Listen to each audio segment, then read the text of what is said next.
বিসমিল্লাহির রহমানির রহিম। আমি মরহুমা বেগম খালেদা জিয়ার বড় সন্তান তারেক রহমান।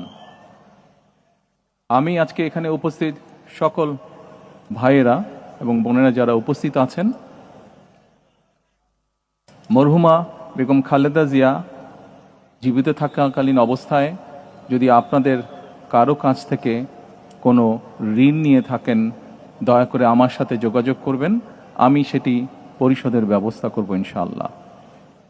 একই সাথে উনি জীবিত থাকাকালীন অবস্থায় ওনার কোনো ব্যবহারে, ওনার কোনো কথায় যদি কেউ আঘাত পেয়ে থাকেন, তাহলে মরহুমার পক্ষ থেকে আমি আপনাদের কাছে ক্ষমা প্রার্থী।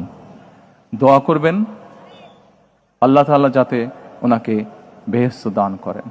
আসসালামু আলাইকুম।